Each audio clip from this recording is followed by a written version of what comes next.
Bismillahirrahmanirrahim. Assalamualaikum warahmatullahi wabarakatuh.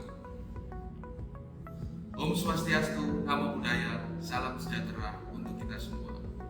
Perkenalkan, nama saya Muhammad Rizal Hamdi, perwakilan dari kelompok 1 mata kuliah pengantar ilmu hukum. Dan kali ini saya akan membahas tentang konsep dasar ilmu hukum. Apa sebenarnya hukum itu? Pasti itu adalah pertanyaan yang timbul di saat orang akan mempelajari ilmu hukum. Di antara para ahli tidak ada kata sepakat. Bahkan beberapa ahli menolak memberikan definisi. Ada ahli yang mengatakan tidak mungkin memberikan suatu definisi tentang apakah itu yang disebut dengan hukum. Karena definisi hukum itu sulit dibuat dan tidak mungkin untuk merealisasikannya sesuai dengan kenyataan. Walaupun pengertian ataupun definisi hukum tidak bisa diberikan secara lengkap, namun ada juga beberapa ahli hukum yang memberikan pandangan tentang pengertian dari hukum itu sendiri. Berikut beberapa definisi hukum menurut para ahli. Yang pertama, Holmes yang berpaham realis. Hukum adalah apa yang diramalkan akan diputuskan oleh pengadilan. Yang kedua, Immanuel Kant yang berpaham hukum alam. Hukum adalah keseluruhan kondisi-kondisi di mana terjadi kombinasi antara keinginan pribadi. Yang ketiga, JCT Simorangkir dan Warjono Sasiro Pranoto. Hukum adalah peraturan-peraturan yang bersifat memaksa, yang menentukan tingkah laku manusia dalam lingkungan masyarakat yang dibuat oleh badan-badan resmi yang berwajib. Ruang lingkup ilmu hukum. Menurut Ian Geisel dan Mark Van Hoek, terdapat 3 tingkatan ilmu hukum, yaitu dogmatika hukum, teori hukum, dan filsafat hukum. Dari sejarah timbulnya dogmatika hukum tidak dapat dipisahkan dari filsafat hukum. Dari pandangan yang tradisional, dogmatika hukum merupakan bagian utama dalam ilmu hukum. Dari bidang kajiannya, dogmatika hukum ialah hukum yang sedang berlaku dalam suatu sistem hukum tertentu dan ilmu hukum yang bertalian dengan praktik hukum. Menurut Mawison, sifat dogmatika hukum yaitu 1. Deskriptif analisis, 2. Sistematis, 3. Hermeneutis, 4. Normatif, dan 5. Praktis. Setelah kita membahas definisi hukum, kita akan membahas ilmu hukum merupakan sui generis. Sui generis merupakan bahasa Latin yang artinya hanya satu untuk jenisnya sendiri. Dalam hal ini, ilmu hukum merupakan ilmu jenis sendiri dan berbeda dengan ilmu-ilmu lainnya. Ada 4 hal yang menggambarkan ilmu hukum dapat dikatakan sebagai sui generis. Yang pertama, karakter normatif ilmu hukum. Yang kedua, terminologi ilmu hukum.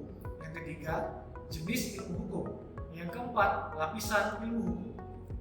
Sebagai suatu ilmu hukum masuk ke dalam bilangan ilmu yang bersifat preskriptif, artinya ilmu yang membawa atau syarat nilai.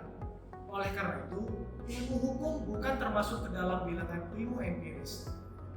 Dengan memahami karakteristik ilmuwan hukum ini, tidak tepat kalau ilmu hukum dikategorikan sebagai bagian dari ilmu sosial. Berikut adalah perbedaan ilmu hukum dan ilmu sosial. Berikut perbedaan ilmu hukum dan ilmu sosial. Ilmu hukum dan ilmu sosial dapat dibedakan melalui objek, sifat, pengetahuan, metode kebenaran, dan posisi peneliti, seperti yang ditampilkan dalam tabel berikut.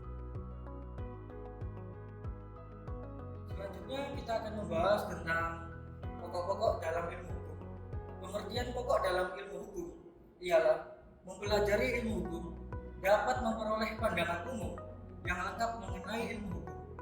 Sebab ilmu hukum memberikan suatu deskripsi secara singkat dan lengkap dari pengertian, teori, dan segala aspek yang relevan mengenai ilmu hukum. Secara garis besar, yang dibahas dalam ilmu hukum yang pertama ialah subjek hukum, yang kedua objek hukum, yang ketiga peristiwa hukum dan hubungan hukum, yang keempat akibat hukum, yang kelima unsur-unsur hukum, yang keenam ciri-ciri hukum, dan yang terakhir tujuan serta fungsi hukum. Yang akan dibahas secara singkat melalui penjelasan berikut ini. Yang pertama, subjek hukum. Subjek hukum adalah pendukung hak dan kewajiban yang mempunyai kewenangan hukum dan kewenangan tersebut diperoleh dari hukum. Adapun subjek hukum terdiri atas orang dan badan hukum. Yang kedua, objek hukum. Objek hukum adalah sesuatu yang bagi subjek hukum adalah berguna dan dapat dikuasai sepenuhnya, serta dapat dijadikan sasaran dalam hubungan hukum. Objek hukum menurut pasal 499 KUH Perdata, yaitu benda. Yang ketiga, peristiwa hukum dan hubungan hukum.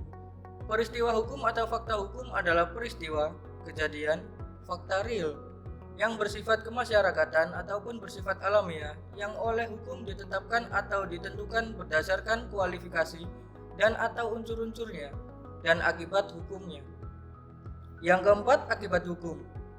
Akibat hukum dalam segala akibat yang terjadi dari segala perbuatan hukum yang dilakukan subjek hukum terhadap objek hukum atau akibat-akibat lain yang disebabkan karena kejadian-kejadian tertentu oleh yang bersangkutan telah ditentukan atau dianggap sebagai akibat hukum.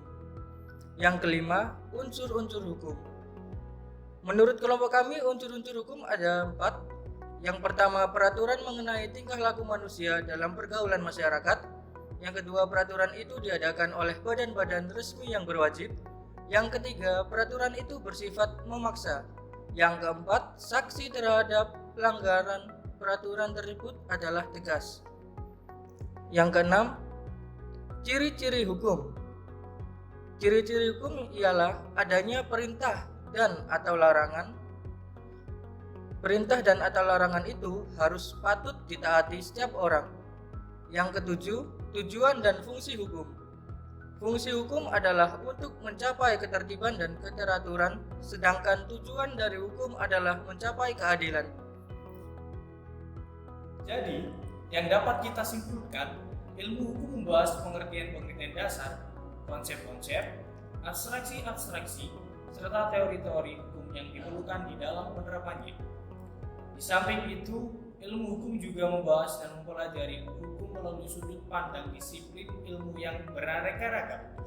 Objek kajian ilmu hukum adalah pengertian-pengertian dasar dan teori-teori ilmu hukum, serta membahas hukum pada umumnya dan tidak terbatas pada hukum yang berlaku di tempat atau di negara tertentu, tetapi juga hukum yang berlaku di tempat atau negara lain pada waktu kapan saja.